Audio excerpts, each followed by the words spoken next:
Do you enjoy meaningless banter, casual armchair psychiatry and impractical advice, random unrelated topics with little consistency, a severe lack of radio professionalism? Well, you're in luck. Red and Water are about to unleash a tidal wave of mediocrity upon your unsuspecting ears. Brace yourself for what's to come in this episode of the Redwater Show.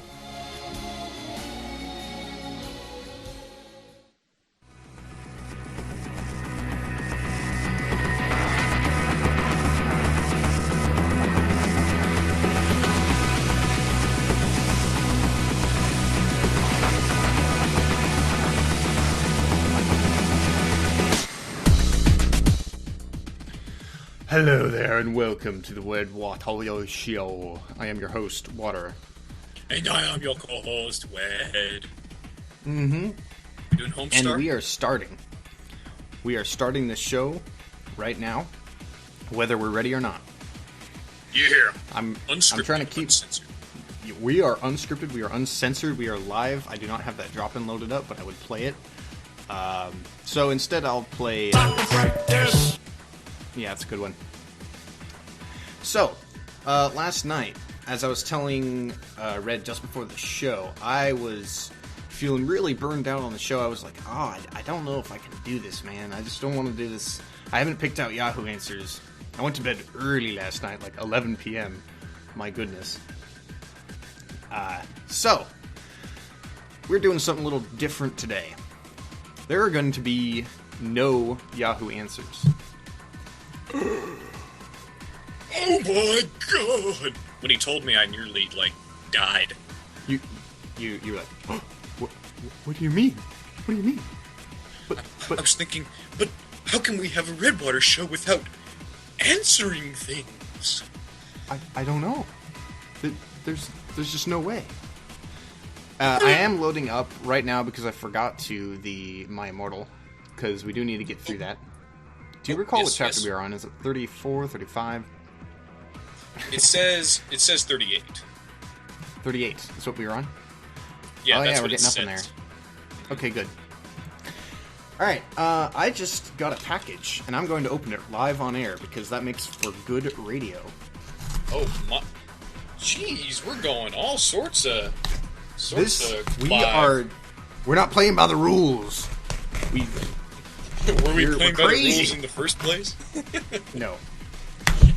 And also, we got an email, which makes this another unprecedented show. Oh. Oh God, look at that.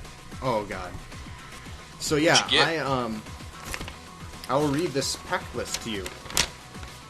It says quantity order 16 millimeter 7203 perf 1R 9100.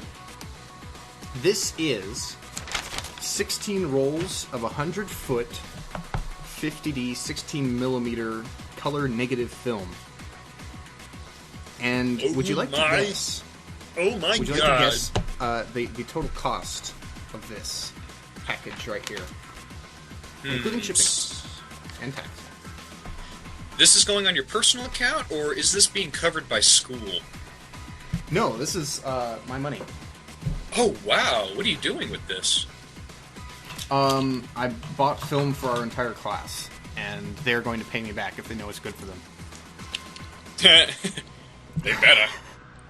I sent an email out, and hopefully they all got it.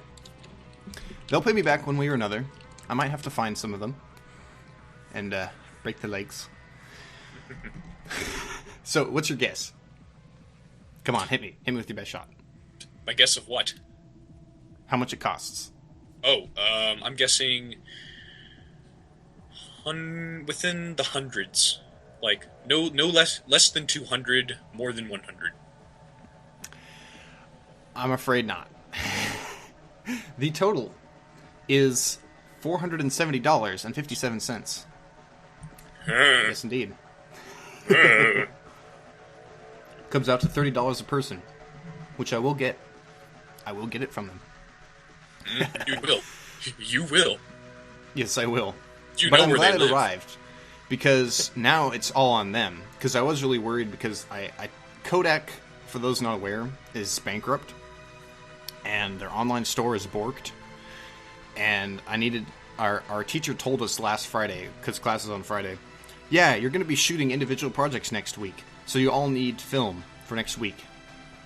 And so I volunteered to order the film, and I found this form that you're supposed to, like, fax in to order, and I filled it out, and I've called them to ask for a price quote on, like, the shipping and stuff, and they said, oh, just scan it and your student ID and send it in via email, then call us back. And I was like, okay, but I was running late because we were actually shooting something that day, so I just left it till after class. The TA said, yeah, just do it after class. So I got home, sent it in, called them, and they had closed at 8 o'clock Eastern, which is 5 p.m.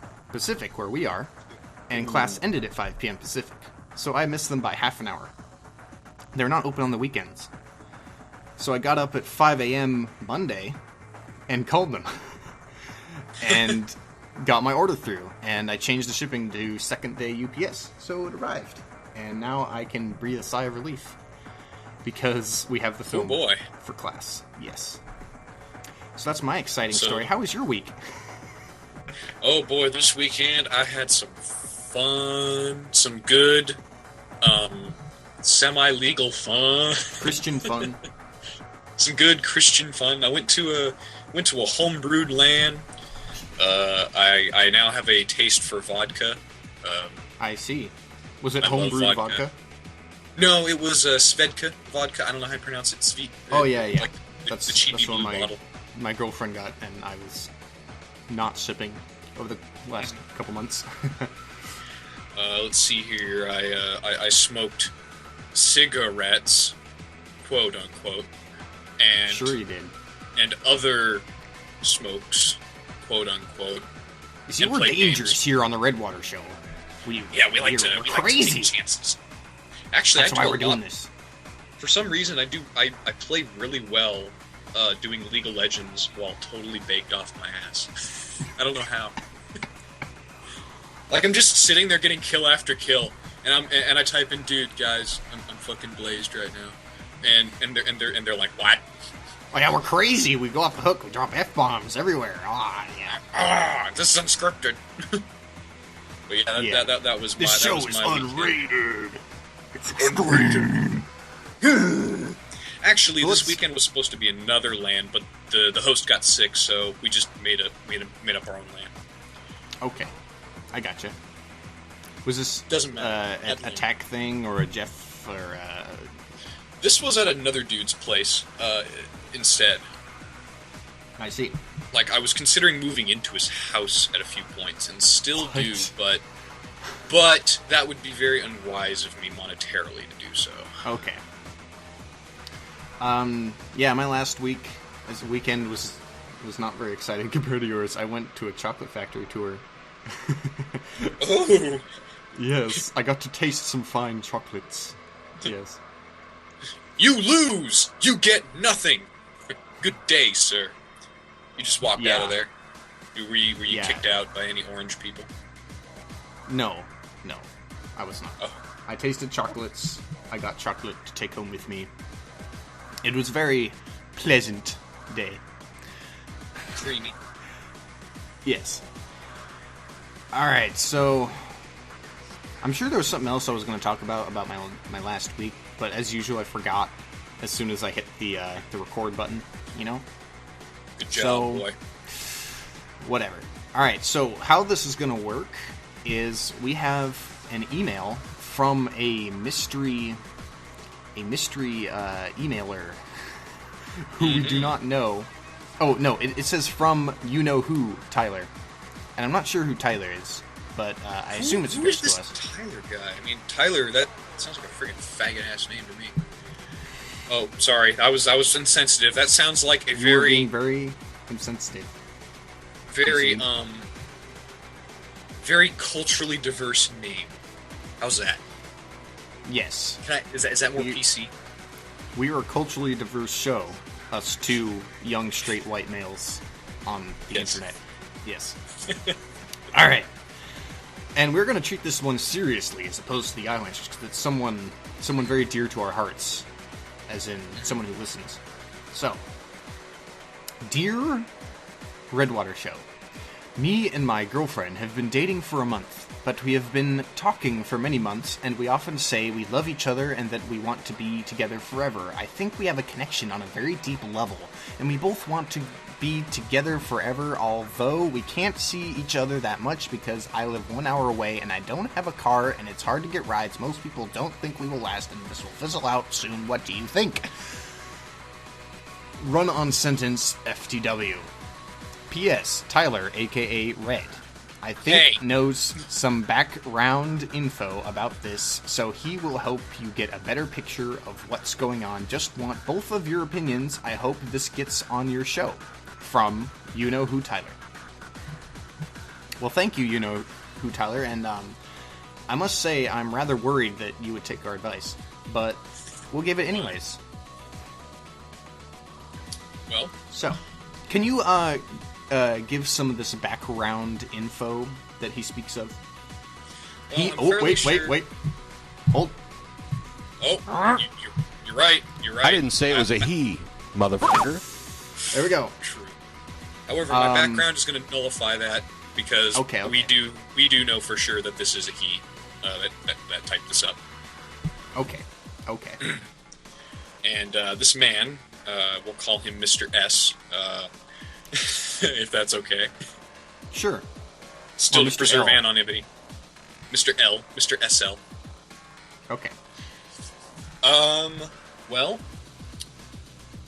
I remember a long time ago from my old mentor, to the Ranting Griffin, once said, internet relationships don't work. Strictly internet relationship. No. He said internet relationships do not exist. Do not exist. You're right. However, they have seen each other. Okay. I'm pretty So sure. it's no longer an internet relationship. Yes. Mm-hmm. Yes, it is not an internet relationship any longer. Which doesn't exist anyways. But yes, it is a relationship. Yes. This is a relationship. They have seen each other. And yes, the driving time I see 1 hour away. And he doesn't have a car. And it's hard for him to get rides. And because of this, he thinks that they're not... Most people think that they're not going to last long. And, well, as long as you maintain some contact and you get to see each other regularly and plan on maybe seeing each other in the future, it could work. It just depends on your dedication for each other. Like, after a few months, if you think some things have fizzled down, if you think, or if either of you think that this relationship is not going to work and you guys should just pull back and just be friends for a little bit, that's fine. But if you still want to go ahead and try and continue it, that's also okay, at least in my opinion, right. As long as you're willing to put in the work. Yes. Okay. Here is my opinion. And this is from a much more impartial, I guess you would say, objective. Not really. But yeah, definitely more impartial. Okay. And I keep looking at the waveform and thinking I'm super quiet compared to you, but whatever. It always looks like that. Now, you've been dating for a month, but you don't see each other that much. Now, when you say that much, how often have you seen this girlfriend of yours in that month? I believe maybe once or twice. Once or twice. So let's say you see her once a month on average. That, as far as LTR, long-term relationship, that's not gonna work for a very long-term relationship. I don't know what everybody's definition is, but generally I think of LTR as like years instead of months. So, and they're planning to be together forever, which I'm afraid that's not possible, you see. But but regardless, if you want to stay together forever, which is a very LTR, you will eventually need to see each other more than once a month, in my opinion. There's only so much that the internet can do. Okay? it LTRs, or what is it? The other thing that T said. I mean, long distance.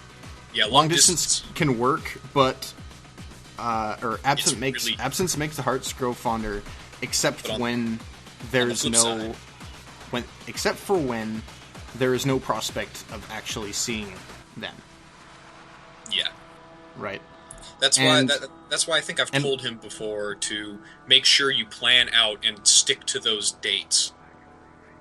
Like, I would do your best, and also, if this really is the one, you will do a hell of a lot to see them. Like, you will get a car if you care enough. So, oh yeah. I mean, at a certain point, you're just gonna have to put your money where your mouth is and make an effort to see them quite often. Okay. Now I did say as long as there's a prospect of seeing them. Yeah, once a month is actually fairly often for a long distance relationship, and I can't believe I'm saying long distance when it's 1 hour away. But in his case, it is because they don't have transportation. Not easily attained transportation. Yeah. So, I would say, for now, once a month, that's fine. Just stick to it. Make sure you keep in contact online very often. Right? Again, a lot of this does depend on how much you talk to each other online. If you're seeing each other once a month and that's the only time you talk to them, then obviously it's not going to work. Yes. But I assume this person does a lot of the whole Skyping and that kind of such things. And actually, I don't know. I couldn't really do LTR very, very well personally because I need to be LTR able to, like, or long distance. I mean LDR. Sorry. Yes. Not LTR. I am in an LTR at the moment. Yes. LDR I meant because, I mean, I want to be able to hold her. I want to be able to, touch her and speak with her directly and go places with her. Oh yeah. I mean, intimacy is extremely important. So, I mean, you guys get along, on an interest level, which is great. On a romantic level, you guys are going to have to see each other, in my personal opinion, a little bit more often for it to really work intimately. Yeah, I mean, there's going to be if you go for long enough without intimacy, I'm afraid to say that at a certain point, when you finally do get to be intimate with each other very often, it sometimes turns out that these kinds of relationships don't end up being very intimate in the long run because it's not built on a foundation of intimacy. You know what I mean? It's more built on a foundation of friendship. Or, do you know Which what is I'm not saying? bad. I mean, having a friendship is not bad. If you don't mind that, whatever. But it sounds like this guy really wants to be with this woman. Yeah. Okay. Now, to be cynical for just a second, your friends have a point, or whoever, that you've been dating for a month. Okay. Do not. I really hate saying this to people because I've been there. Don't believe everything you say a month into a relationship. Okay? I'm sorry, but there's just no way you can know that you want to stay with them forever 1 month in. You may think you know. I'd give it between 6 months to a year. I'm more lenient. I would say like 3 months is a safe bet. Then you can start taking it really seriously. But it's like science has shown, and I don't have any quotes to back this up right here. Hard data. Where's your hard data? I know, but it's there, and I can dig it up if he likes. That in the first, I think it's like 3 months or it's even I think 6 months to a year, there are like chemical reactions going on in your brain that make you feel that way, and then those severely drop off. Okay? And it's after the drop off that you need to be concerned about still having a high enough level to, tolerate this person. Okay? Which is why I kind of advocate befriending the person for a long time before. I don't know, that's just my personal thing, because I like to know this person a very long time prior.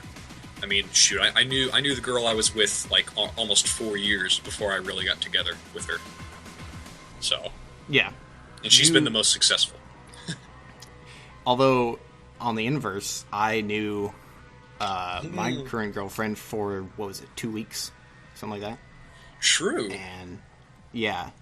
So, I mean, we both are in successful, I guess you could say, LTRs. It's been, 2 years and 4 months? Something like that? 5 months? And approximately the same for me. We had very longer. different situations. Remember, like, you still to this day don't see your girlfriend nearly as much as I do mine. Yeah, you live together. We Yeah. live like 10 minutes away. Yeah. But I mean, I saw it like for the first 3 or 4 months, I saw her like probably like 6 hours a day on average every day. And then starting like 3 or 4 months in, she basically moved in with me. So Yeah, like seeing each other, that many times a day I'm supposing would expedite things. yes, it sped up the acquaintance process. Yeah. Yes. I'm not sure that's why I kind of have a problem with pinning down actual time frames, because for instance, this person, I don't want to make any judgments or assumptions, they've been dating for a month and been talking for many months, but how much have they been talking for those months? If you talk to them like, say, half an hour a day, as opposed to me, for me it was like 6 hours a day or something absurd like that, that makes a huge difference. So if this person is talking to their girlfriend 6 hours a day online, yeah, it could probably work. I don't know, maybe not strictly 6 hours, but within the ballpark, I would guess of maybe 3 to 6, if you want to be lenient on that. No, I'm just trying to. I don't want to use numbers anymore. We're just saying like relatively. On relative terms. Relative terms, because we're two different case studies. You saw your girlfriend like once a week. I saw mine once a day. And they're both there. There's more than one way. Okay. Don't take our advice, because there's more than one way to love. You see. You can be a rebel and defy expectations and do the impossible and. Oh, he's been a rebel, definitely. He's definitely spat in the face of he can kick opposition. reason to the curb and make it work no matter what. Yes. The Team Gurin way. Yeah. The Die Gurin way, you mean. Die Gurin way. Die Gurin way. Alright. Gurren Lagann reference. I hope, Mr. SL, that you appreciated our extended coverage of your question. Because we are very intimate with intimate questions. Yes. So, we're already 24 minutes in. Can you believe that? Yeah, I had a feeling you'd probably chew through that letter pretty deeply. Well, I mean, I want to take it seriously, because it's someone that is actually, somewhat related to the show. And then we revoke it by saying, "Don't take our advice." Don't take. Yeah. We said this like at the beginning and the end. Strictly. We shouldn't really take our advice. I mean, take our advice. Take it into consideration. With a grain of salt. Do what you will. Do what you will with it. We don't claim to be experts. All right, first story. Oh. PayPal strong arms indie ebook publishers over erotic content.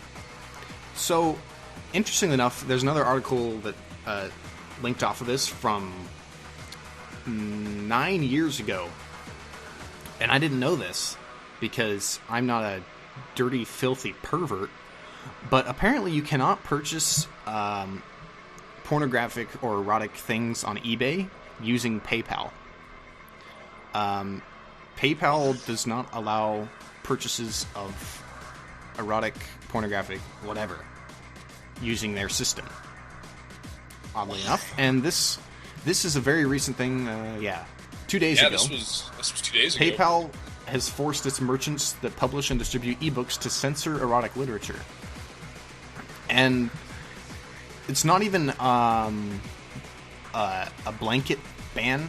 They have oddly specific themes and requirements for what will be not allowed.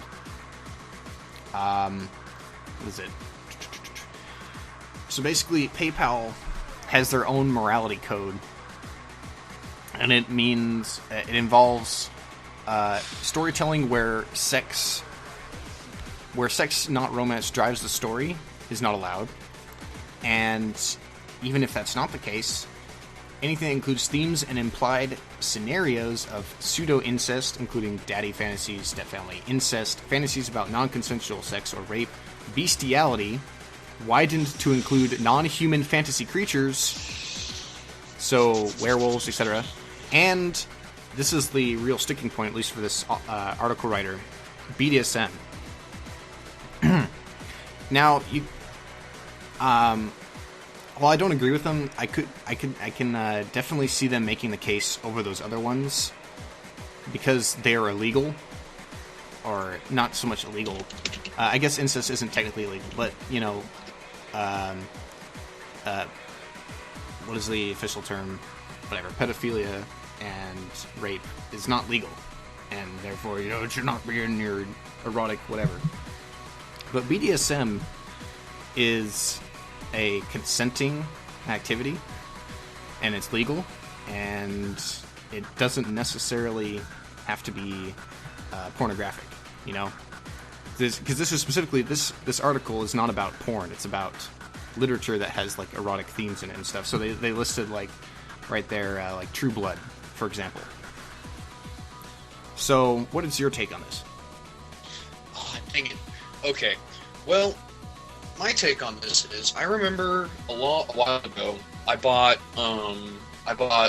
some stuff from Rabbit Valley Comic Shop, and this is I will say it, this is a furry-based comic, a distributor out of, I think, Arizona, or something. I can't remember, man. Something. It's somewhere around, like, Nevada. I think it's in Nevada. But the reason I mention this is because I was buying To the Ranting Griffin stand-up comedy DVDs. Yeah. And, no, seriously, I literally have Apocalypse of Q, the Witchy Chicky Collection, and he's live in Germany.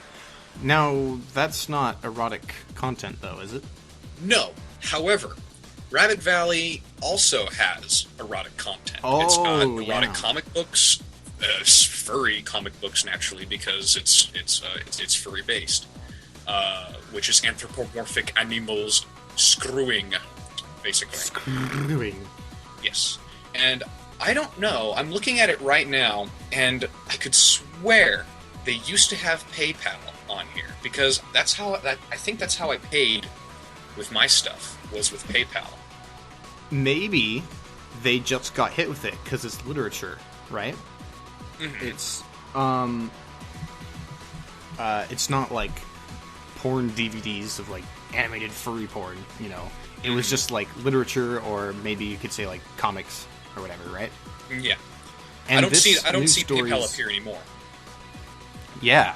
So this could be one of those sellers that just got their PayPal system revoked.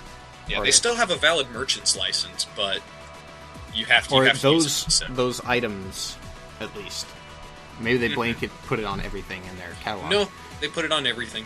Like I just went straight to checkout, like just to look at my empty basket, and it said, and there's no PayPal marker. So we can, I guess, somewhat confirm that this is a real thing. Yeah, and I'm very surprised. Well, I mean, what's with PayPal cracking down on moral ethics? And I remember earlier even reporting private information to the government. Back last year, I remember a lot of people dropped their PayPal accounts because this one hip hop artist pointed this out. I'm trying to remember what it was, but I'm sure some of you out there would remember this, like how PayPal just got hit by a ton of desubscribers, and their stock value just dropped through the floor. I'm looking through the founders of PayPal to see if they have some kind of moral crusades, like personal moral crusades that they're using through PayPal or something. Their spiritual But I don't really see anything. Like, a lot of these people are from, Eastern Europe? Or Europe? So, I don't know. Politics. Libertarians. How does this work? Internationals? Openly gay, libertarian. Yeah, definitely should not care. Should not. I'm not going to get off on a political thing, but... Let's not do that. We're at the halfway. We're at the half-hour mark. Does it look like I give a crap? Next. Oh, by the way, what are we doing instead of the Yahoo Answers? What are we doing here right now? I mean, I'm sure some people might be confused what you're filling in instead of Yahoo. We're doing news. I picked out news stuff. But you told me earlier, this is gonna be rapid fire news. I had no idea what this was, and well, it's rapid fire news. I'm sending you a bunch of news articles, aren't I? So this is the rapid fire news segment. You can say. Yes. Well, I haven't got a name for it. It's red and water BS about unimportant news that nobody cares about. So, one thing to pull from this article: more hints that Google Plus is a deserted wasteland. Reported by the Wall Street Journal. Users with personal computers spent an average of 3 minutes per month on Google Plus over the last 6 months. Compare that to Facebook, 7 hours, Tumblr, 90 minutes, LinkedIn, 17 minutes, and MySpace with 8 minutes. That's right.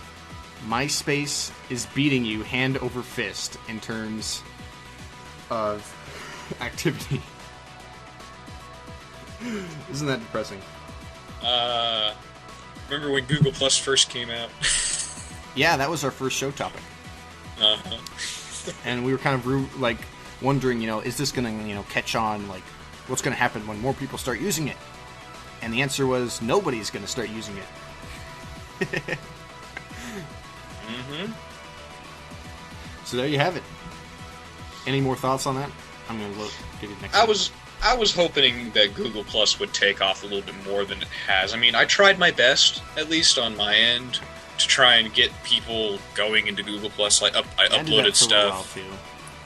The problem is they never, as far as I'm aware, they never really fixed the major issues I had with it. Which were?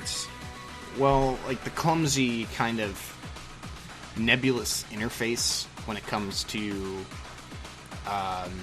organization of friends, events organization, messages. You couldn't send messages; you could only post things to certain circles or certain people, that kind of thing. It was just not for a social networking thing. It was not a very social networky website. I don't know. It could have been good, but apparently Google can't win everything, which actually is not surprising considering their previous project that was similar to that, if you remember. Yeah. And Google's going to get scary. They're going to be storing they're going to be storing a lot more of your search queries for longer, and they can report them to the government. So. Yes, this next story is basically a nice long article listing recent online privacy issues. There's a thing, it's mostly about smartphone apps, talking about all these smartphone apps, like pretty much every major company or website that has smartphone apps are like storing huge databases of personal information.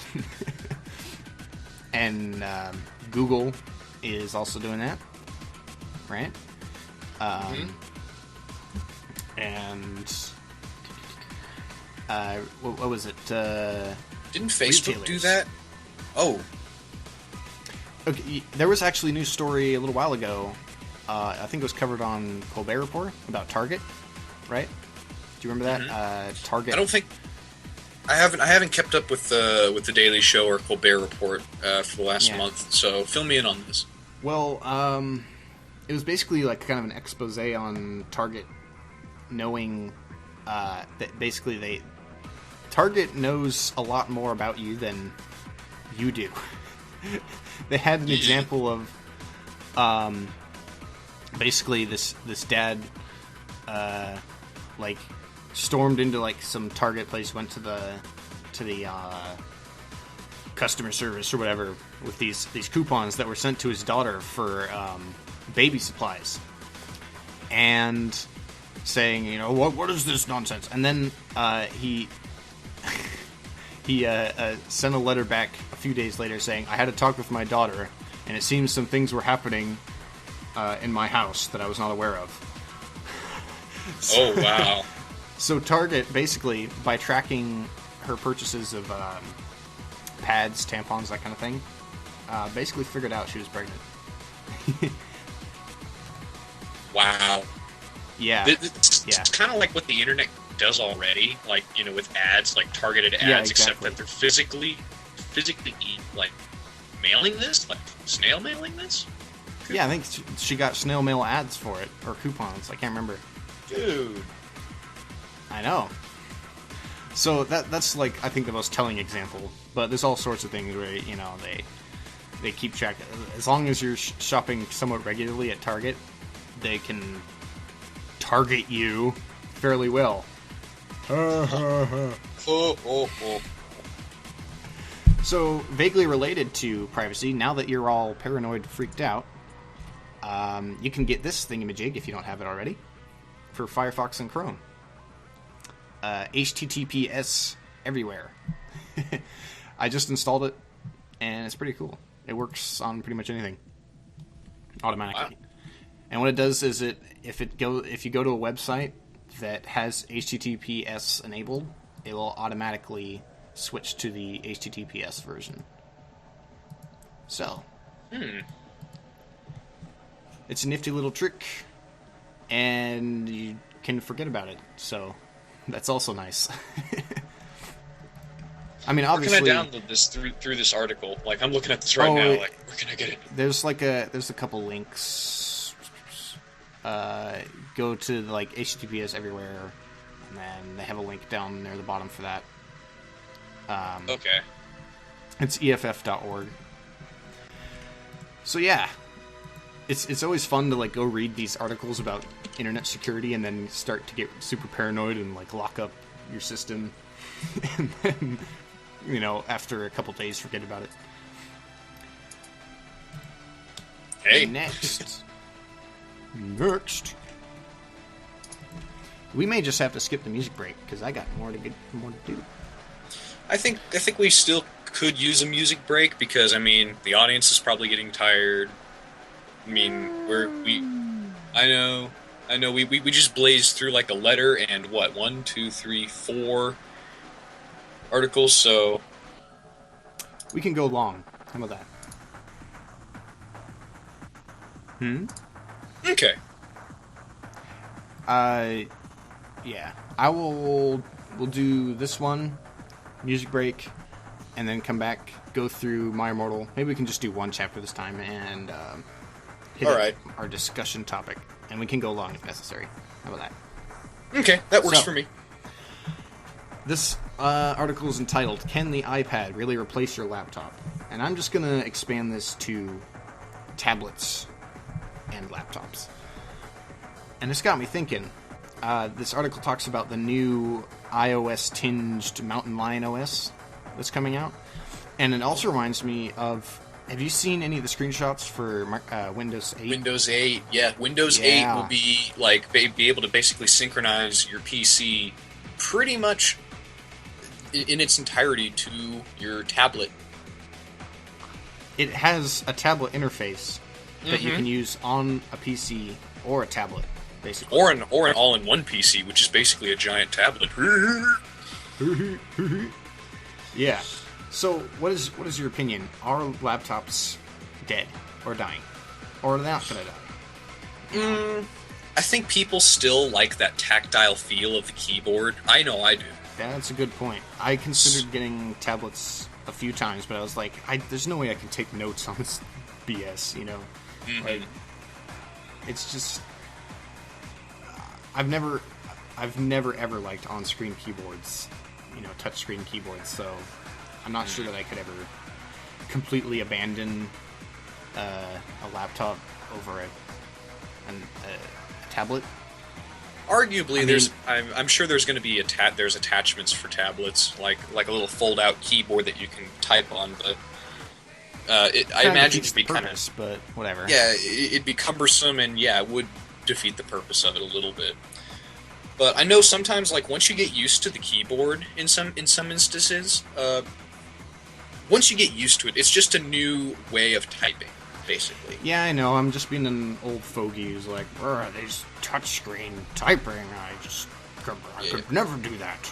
Yeah, it took a while. It took a while for me to get used to it. Like, something that kind of eased me into it was that my Thunderbolt had a vibration feedback every time I pushed a button. So every time I pressed a letter, it would go bzz, like just a tiny little burp, and it felt good. I was like, oh, I pressed another letter. Oh my God! Now and you keep going, and it's kind of like training wheels. I think I'm going to take them off. Like, I'll take off the little buzz thing because it's eating memory and battery. Wow, sounds fun. But I mean, it kind of eases you into it. Like, you know, you have some feedback. Like, you know, when you type in a keyboard like taka taka taka, it's like, okay, I can feel the keys going down. You get a nice response out of it. So the vibration can probably ease some people into typing on. That's very interesting because I'd never heard of that before. So, all right, okay, let's get you into the new age. Let's let our audience have a break. Yeah, and I gotta pee. Well, that's because you gotta drink. Well, I gotta drink too, but whatever. Yeah, you gotta drink too. So, quick, make a decision. Industrial Metal or OC Remix? OC Remix, since we kind of had like some neo-gothic stuff last week. Yeah, okay. This is Hangarmageddon from the Dark Side of Phobos. Yeah, see you in love about this one. 4 minutes later.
Yes. Quite. Sup, bitches? It's Chad Warden here. Alright, I'm talking about that. PS Triple. So. What about the PS Triple? Nothing. We got 2 more little fun news stories, and then we will get on to My Immortal, and then we'll get on to our discussion topic. So, the ladies' privilege. I had never heard of this. Apparently, on Leap Day, which is today, throughout the last few centuries, it is suspected women were allowed, quote-unquote, to propose to men on that day. And it's kind of a silly-looking tradition, but it says, basically it was like, this day, Leap Day, is considered like backwards day, so people can do crazy shit on this day, such as proposing to a man. In a Yes. bright red petticoat to boot. Yes, you're supposed to have a petticoat so they can run away from you, I guess. And But they shouldn't do it because it'll be bad luck. Yeah, I know. It's bad luck if they refuse, so they gotta accept. They just gotta be so wimpy and emasculated that they accept a woman's proposal. Yes. So, yeah. It's I don't know. Is it really? Somehow I think this is kind of an antiquated idea, but then I kind of remember it's not all that common nowadays for women to propose either. Like, is it? I don't think it's changed as much as we might think, right? Not that I know of. I mean, traditionally, I've always seen, men proposing to women. They go out on the fancy dinner and they bring out the little ring casket thingy, get down on one knee. Ring casket. I don't know, ring package thing. Ring container. Yeah. And say, honey, will you marry me? And then, and all that other stuff. Yes. Or no. Or In the no. case of much hilarity on YouTube. And then you steel stiletto stomp, crushing streams. Crushes balls. But seriously, I don't see why there aren't more women proposing these days. It seems like, although it does note at the bottom of the article, what was it? Some survey somewhere, some poll somewhere said somewhere, more than half of women and 48% of men said that women proposing was a sign they were bold and modern, not just scary or desperate. So maybe it is changing slowly, which is a good thing. Equality. Equality. Plus, it only makes sense these days when you got like 2 dudes or 2 chicks proposing. How are you supposed to decide? Yeah, who's the butch and who's the bitch? I mean, come on. I didn't say that. Oh, I'm sorry. That's one of those which things you're not supposed to ask gay people is who's the woman, who's the man. Because they're both the man. They're both the man. They're both women. Come on. They're both the man and the woman? I Wait, don't know. what? So this is their last little news thing. I didn't read this one. I just saw it and I was like, I gotta put that in there. Headline just... This is one of the cases where I think the headline says it all. You go ahead and read it then. Alright. Colorado embalmer accused of stealing gold teeth. Yep. What else is there to say? Strike me, color me not surprised at all.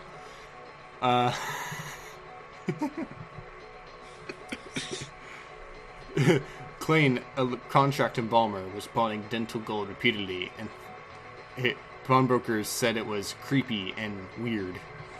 Gold's gold. You just smelt it down and bada bing. 20 They're gold not- teeth they're in not a using bag. I mean, yeah, seriously, when you think about it, unless if they're going to be buried anyway, Then what's the harm? Well, I think he's stealing. I think the bad thing is that he's stealing it from basically the deceased, and that's posthumous robbery. That's bad. It's bad, okay. It's bad, okay. And then on the other side too, he's stealing from the family. It's like grave robbers, pyramid grave robbers. They have traps to get people to try to steal the pharaoh's gold. You see.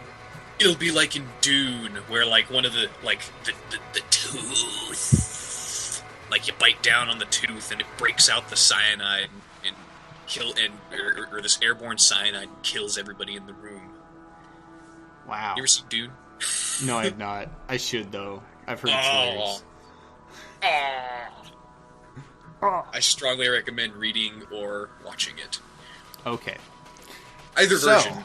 Although the newer version, a lot of people love the melodrama. Immortal.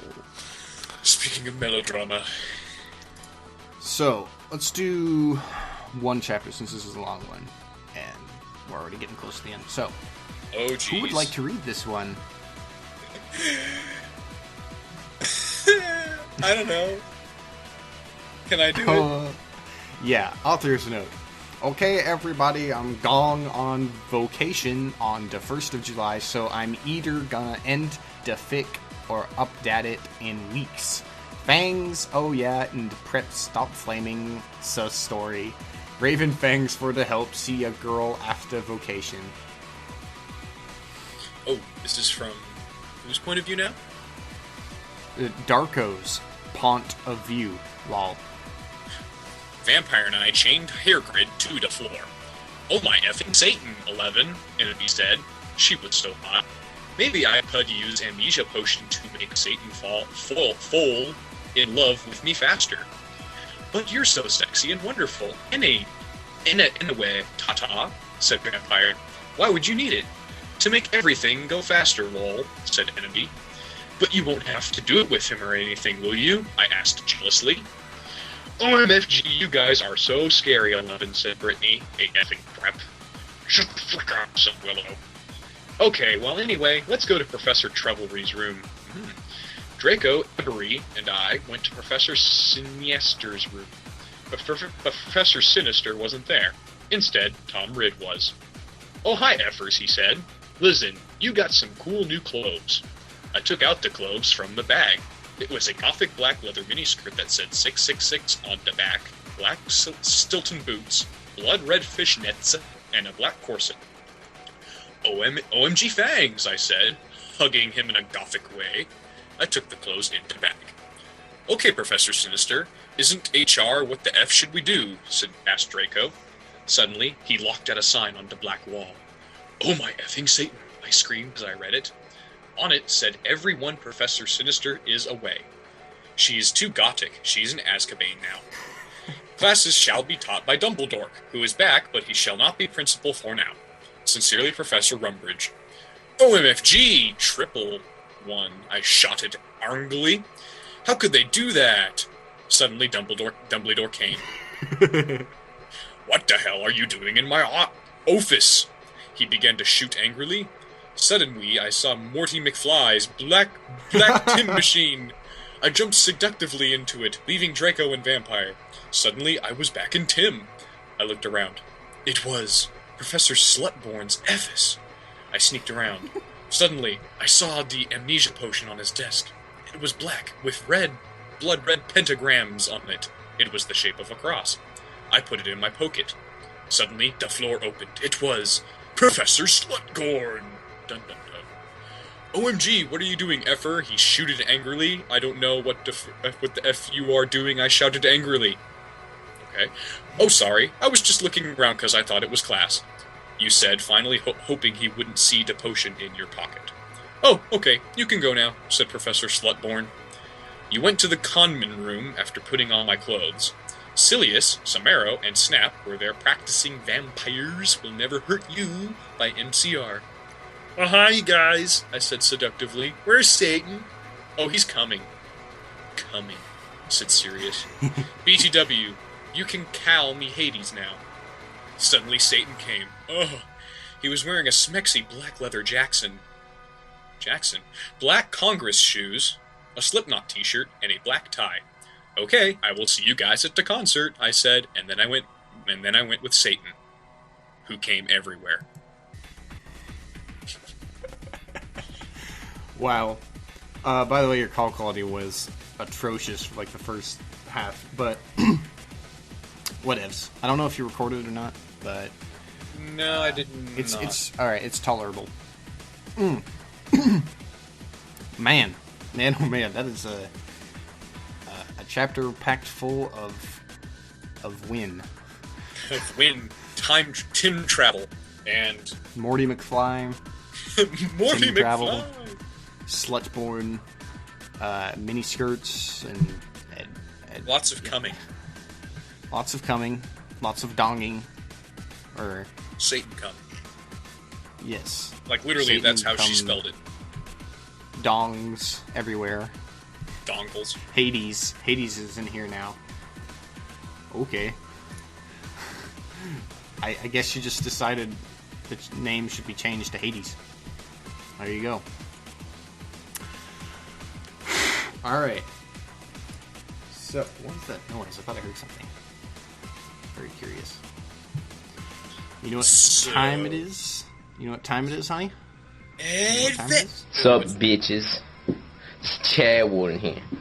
Alright, I'm talking about that. Okay, so I warned you about this before the show, and we're going to take as long as it needs to take. Can you please explain to me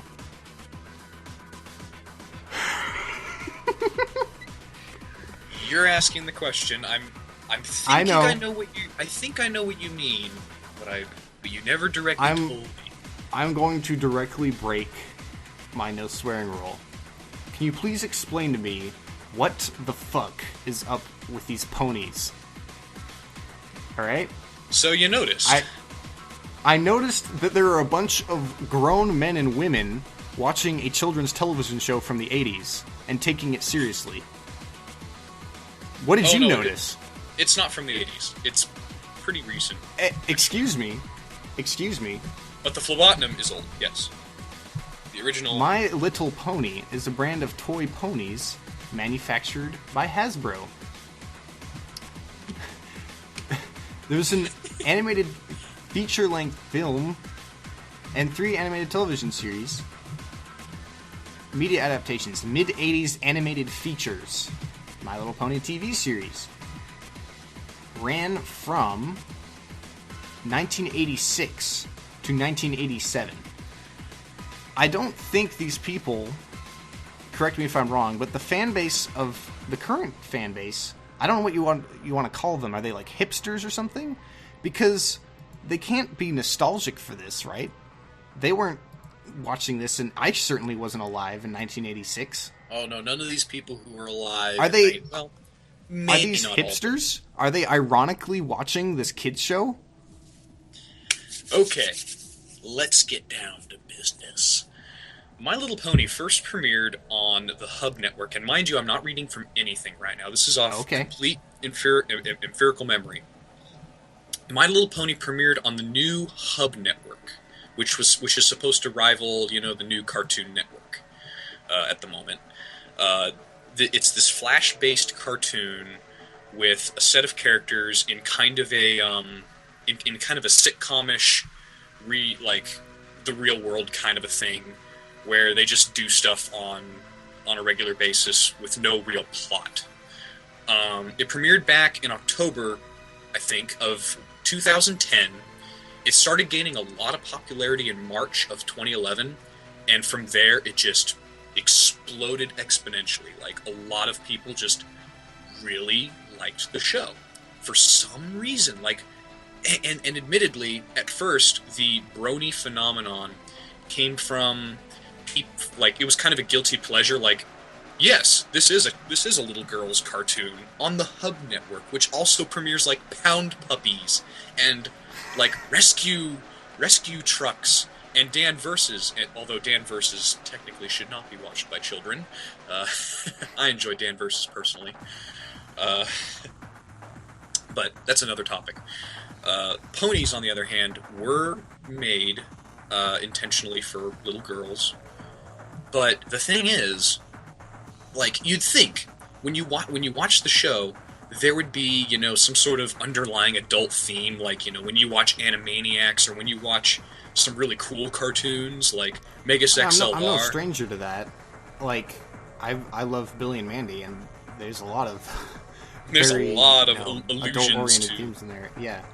With My Little Pony, there is none of that. It is played straight, played innocent, and you'd think that there would be like some joke in there, something that an adult would be able to, you know, chuckle at. But no, there's nothing. There's literally nothing.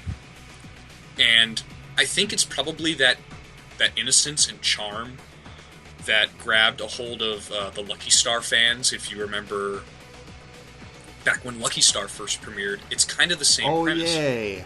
Lucky Star.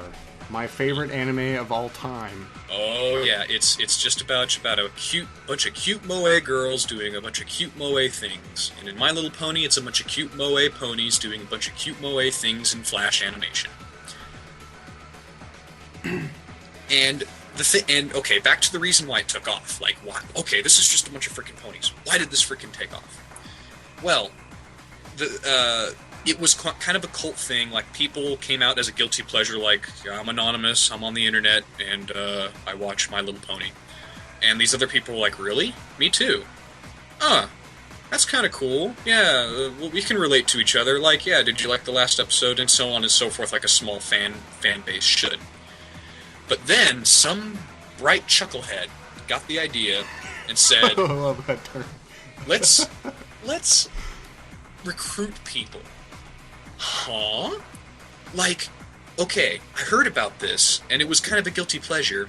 I watched the first 3 episodes, and I didn't think much of it, but then I watched the 4th one, and it grew on me, and now I can't stop watching it. It's like an addiction. Like, people started watching it just for the sake of watching it. Like, you'll see hundreds upon thousands of stories of people saying, oh, this is just a frickin' kid show. Why the hell am I watching this? 2 episodes later, oh my god, this is the greatest thing ever. And I'm like, how? I mean, personally, I watched only the first episode, and it's kind of a 2-parter. I didn't watch the second part because I was just not interested. I didn't like the character voices. I didn't like the way the characters were done. It was all way too cutesy, like diabetic cutesy for me. I mean, I love cute things, don't get me wrong. It was just like, ugh. Like this is meant for girls. This is meant for little girls, and I just can't get into this personally. I mean, I can see how maybe some people might like the cutesy, innocent appeal, but it was just too much for me. So what you're saying is these people don't ironically like the show. They genuinely like it. All there right. is no reason to. All And right. actually, I have a quote from Plinkett himself, probably. It's Really an excerpt. Plinkett. Yes, really Plinkett. I'm gonna read it in his voice. And this is probably how you discovered it, and this is how he voices it. There's literally no forum or internet community on the internet right now that doesn't contain at least 10 people, most of whom are probably men, making sure that everything they say is surrounded by a wall of pony paraphernalia to the point where you'd think that they were sponsored by Hasbro. Internet addicts having a slight obsession for cute things isn't exactly new, considering we've had to endure things like cats, dogs, birds, little anime girls, and other stupid shit plastered across the namesakes of people inhabiting the same web space as us. But I can't help but die a little on the inside whenever I visit Facebook to stalk teenage girls, and one of my friends, who happens to be in the Marine Corps, has a big image of a pink cartoon pony as his profile picture. And then I go to his actual profile picture and find that he has about 250 image album consisting entirely of ponies, with maybe 7 or 8 photographs indicating he has things like a social life or a family. Maybe it has to do with the whole we experience death thing of the Marine Corps. I don't know. And I'll admit, I do have a couple of pony pictures on my profile, but that was when it first came out, And I thought the images were kind of cute, and I thought it was ironic too. Like, I didn't completely watch the show, so I thought there would probably be some like adult jokes that everybody could get. So I thought, oh, I'm gonna snuggle you while you sleep. Ooh, this is awesome, and they're so cute. There's no way they can be this cute on purpose. Nope, they are. So I stopped. So you stopped what? I stopped basically involving myself at all, like with anything with ponies, except for studying them, seeing how they progressed. And a lot of people have compared it to like the Sonic fandom or the Invader Zim fandom, where it's kind of the unfortunately the vocal majority is outnumbering the vocal minority of people, of normal people that just kind of like the show and they just want to enjoy it in peace and just have it as a guilty pleasure. Whereas it's not nostalgia, right? No, it is not nostalgia. It's not like for Sonic. As much shit as I'll give Sonic fans or Sonic, they at least have an excuse. Like, they played the Sonic games when they were kids, right? Or I know I did. Show or whatever. I loved Sonic all the way up to DX. And that was it. Like, I'm sure I have things like that. What? I can't think of anything right now. No, not even. Well, like, I played Pokemon a shitload when I was younger, and I don't give a rat's ass about Pokemon now. So, okay. Maybe... So Sonic, yeah, there's nostalgia there. My Little Pony. None of these people who were watching the current show were little girls in 1986, right? Mm-mm. They were likely all either born in the 90s or the mid-80s. Some of them probably even late 90s. That's when they were probably born. Between mid-80s to late 90s, I suspect. They're about our age. Now, what I'm going to have to do is potentially eat my words and watch the show. Like, at least one episode. Otherwise... I think I'm going to go back and watch the second part. Because it actually seems like there's a plot going on within the first couple episodes. But apparently after that, it's just slice of life. That's all. Okay. Because I ragged on Suburgatory a whole lot for its premise and everything, but I still watch it. I mean, it's not a good show, but it's certainly... God, it was bad. It was pukingly bad. Did you watch any Suburgatory episodes? Oh, no, wait, never mind. That was the Working Men, or the Working Girls. Whatever it was. Yeah. Work It. Oh, God, that was ball-bustingly bad. I know this sounds awful, but I wish it had continued. I wish there was a full season of that. Just to be a troll. It would just stand as one of those monumental shows of television history that was like universally loathed, you know, and it's just hilarious in how atrocious it is, you know. Well, in a way, that's kind of what My Little Pony is at the moment, at least for the Flash animation, because there's the giant bunch of people that absolutely hate it, and then there's the giant bunch of people that absolutely love it, and then the silent minority of people in the gray area that couldn't care one way or another. Okay. So, yeah, Suburgatory, like, I still watch it, right? In fact, there's probably a new episode today that I'm going to watch. Because, while the premise is horrible, and it has come back to bite me in the ass, like, there was a few episodes ago it came up again, it's a well-produced show. It looks like leagues better than most other television shows right now. Like, just in terms of, like, cinematography and you know, set design and effects and all that kind of stuff. So, it may end up being that I'll watch this show and be like, wow, why did I prejudge My Little Pony? It's actually really fun and great, right? Now, in your estimation, what do you think I would think of it? You'll probably be extremely baffled by the third episode if you decide to go that far. Because you're just going to sit there and wonder, what? The main thing, you know, I found it somewhat watchable, But All like right, I so said, you're it's the voices expecting- for me that I didn't like. It's not going to be like a visceral hatred type thing. It's going to be more of No. a, like, I don't Raised understand eyebrow. why this is such a big deal. And that's what a lot of people who got converted Okay. had that attitude. They were like, "Why is this such a big deal?" And they watched the 'Cause I know first 3 they're- or 4 episodes, and then they're like, "Oh wow, I like this show." Because I know Even though there are they similar shouldn't. things that we've seen, like Lucky Star, which I'm not a fan of. I'll just say that. And, you know, I'm probably going to get some flack from the anime portion of our audience, but K-On! Was an awful piece of shit that is...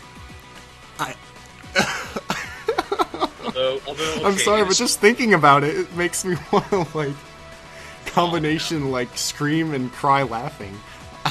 It's such a horrible dog shit show.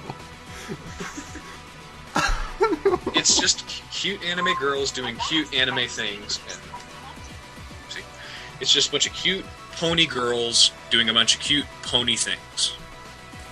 Okay, but you don't think By all accounts. it's the American equivalent of K-On!, do you? Because I I know you don't and know. me both watched the first episode of K-On! When it came out, and we had pretty much the same reaction. We were So- laughing and vomiting at the same time. Yeah. Well, I don't think you're going to have that strong of a reaction because Okay.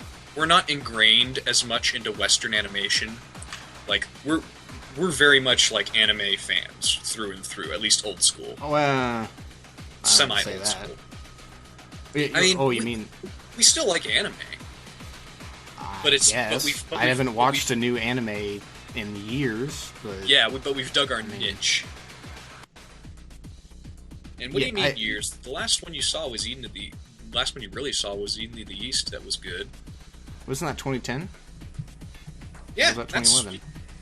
that was 2010, 2011. That's Yeah, semi that's years. Okay, fine. Although I'm- I think they came out with an OVA of something that I really like. I'll have to go back and No, check. it was 2009. Eden of the East was 09. So yeah, it has Okay, literally okay. been years.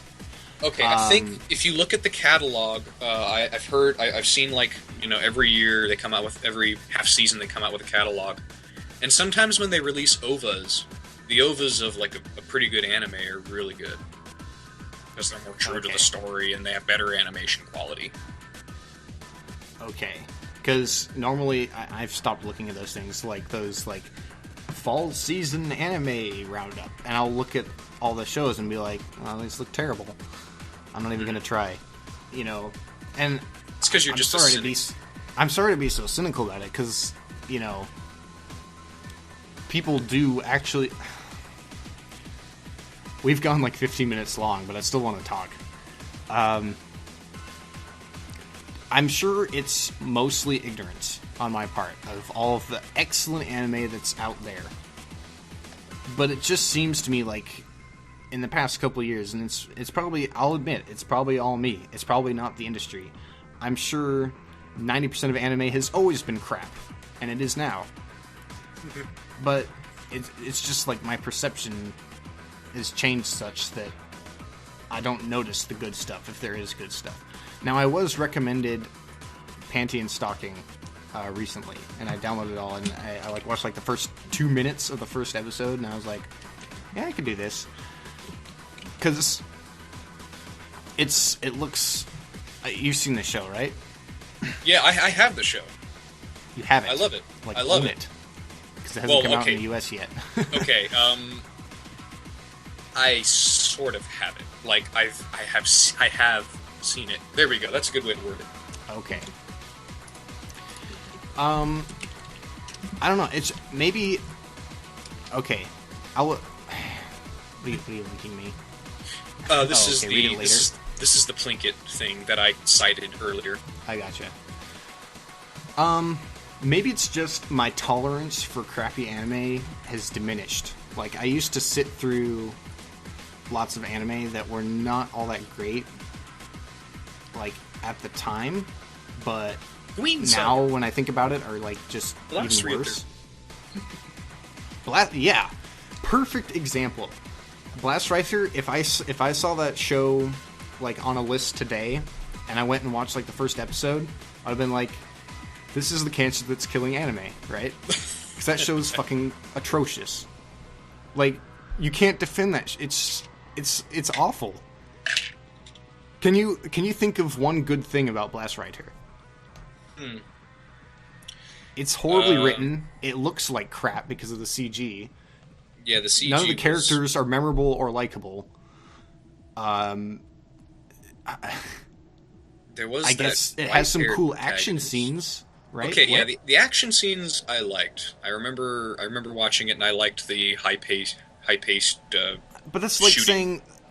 saying, oh, I like the Michael Bay movies because they have action scenes that are good. You know. Yeah. It was like the equivalent of a Michael Bay movie. Except so yeah, I sat through 26 episodes of Blast Writer. What other kinds of like?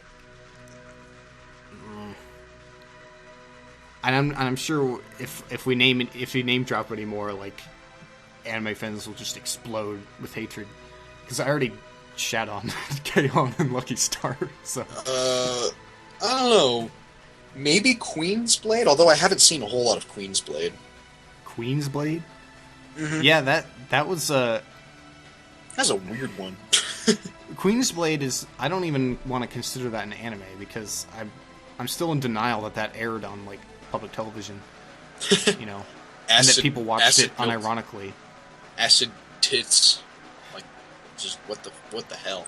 I mean, okay. Now that I think about it, Queen's Blade was probably the anime that broke the camel's back for me, because I saw Queen's Blade, like the first episode, and I realized that there are people who unironically like this. There's an audience for this. There's people that unironically like anything. And not just pathetic Japanese people, but Americans too, like Queen's Blade. Oh yeah. And I was like, how can I associate myself with this fandom? So it's one of those classic cases for you. It's that the fandom has slowly eroded your enjoyment. Would you say, or is that just one aspect? I think that's one aspect, but on top of that, just again, I don't know. I'm sure it's all like my perception, right? You would probably agree with me, right? There's 90% of anime have always been terrible, right? I'll say, yeah, sure. There's like 30 shows that come out a season. Nobody remembers 29 of them, like 10 years down the line, right? Like, I suppose. Okay, here. Let me just try to find an example. Like 2003 anime fall season. I'm gonna try to find like a list of the fall 2003 anime preview guide. Okay, right. Bad example. Fullmetal Alchemist. Oops. Okay, that's 1 out of 29. There you go. Fullmetal Alchemist, Planetes, Charged Cromartie High, Gungrave, Bottle Fairy. Stop right there. Charged Cromartie High, Gungrave, and Bottle Fairy I still recognize. People still like those I recognize the name Gungrave. I recognize the name Cromartie High. Peacemaker Kurogane. Sayuki Reload. ROD the TV. Yori Aoshi Enishi. Avenger. Galaxy Railways. Gilgamesh. Gunslinger Girl. 100 Stories. Kimi ga Nozomu Ayun. Alright. I've seen Gunslinger Girl. I've seen a little bit of Fullmetal Alchemist. And I've heard of Cromartie High. I've heard of Gungrave. I want to watch I've heard of Cromartie High. It looks like I've good heard anime. of ROD. Oh, that explains. I've never... So, I look at the ones I don't recognize. I've heard of Gilgamesh. Something based on a hentai dating sim at Harem. And something based on... Oh yeah, Galaxy Railways. Wasn't that the guy who made Captain Harlock? Made Galaxy Railways. something like Captain that. Harlock, a good classic anime. Avenger. Something. Yes, I actually do Okay. own Captain Harlock on DVD, so there. So there you go. I just picked out a random year. I could probably go back further. Let's go further back into the public subconscious. I don't know if that Because I last recognize example about was half. good. Because, yeah, you recognize like half of them from 2003. I guess the early 2000s were good years for anime? At least for... Alright, I Because went I back to still see- 95. Alright, 95. Also a bad example. Oh, screw you. Ghost in the Shell, that's a movie, but whatever. Damn it. That's a good one. No, actually this is good, because I don't recognize a lot of these.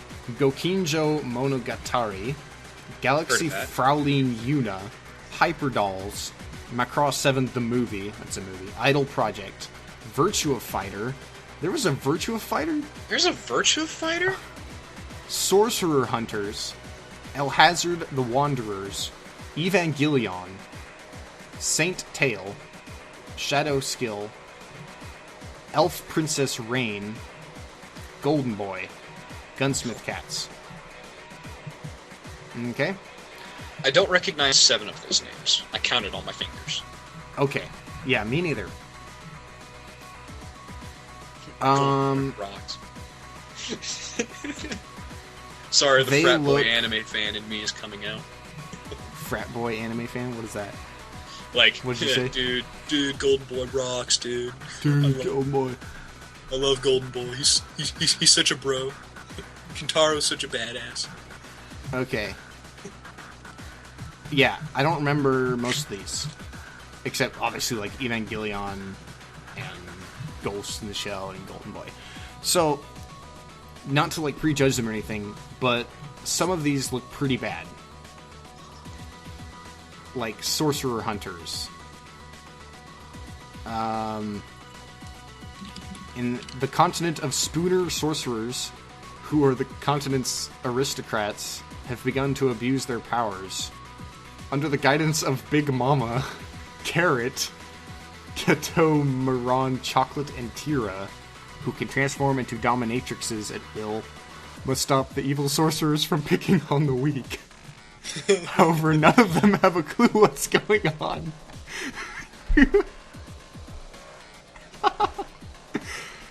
Alright. Point being, there's some terrible anime from like 20 years ago that nobody remembers.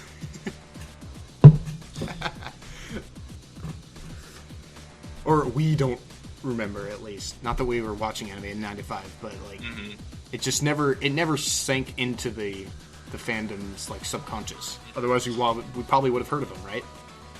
Yeah. Okay. I think maybe on the on the general bigger perspective, I think you could revise that 90% to maybe a 70%, because I'm looking at the fall 2011 English lineup, and I forgot they made a new Lupin TV series. Lupin TV series, and I want to watch that because I like Lupin the Third. Lupin's pretty cool. Yeah, I watched the abridged series, and that was pretty awesome. So I would probably be Dude, interested in watch watching the it. real series. God damn.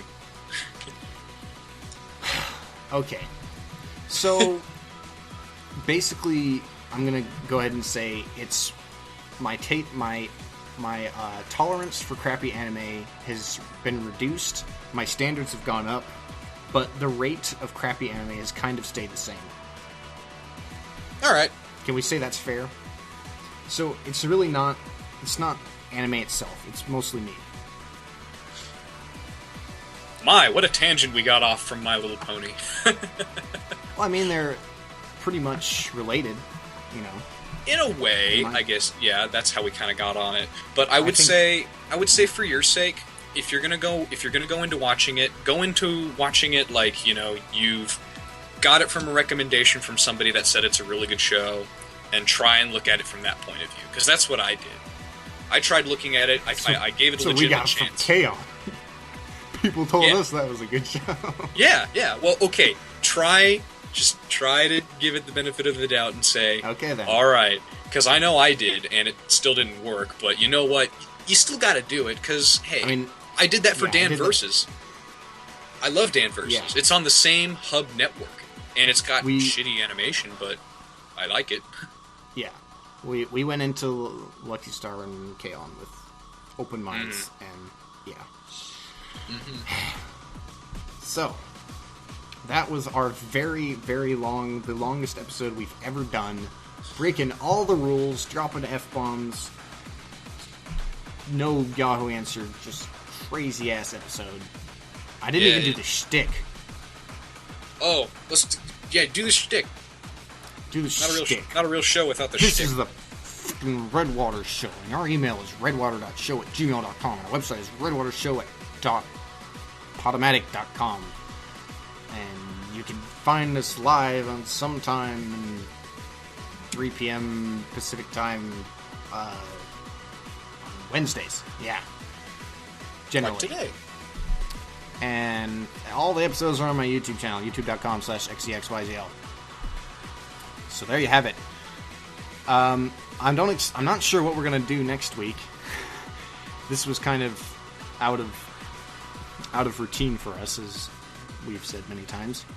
I say, email us with your opinions on the brony phenomenon.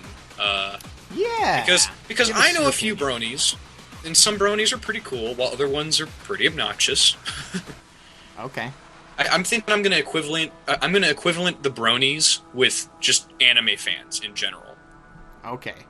And there's That's- quite a lot of overlap, so there you go. Mm-hmm. Alright, so yeah, that was our show. I hope you at least found it entertaining, if not enjoyable. I certainly did. It's always nice to break out of a rut, you know? So, there you have it. Break the format, We will break the see mold. you next week. Righto. Have fun, kids.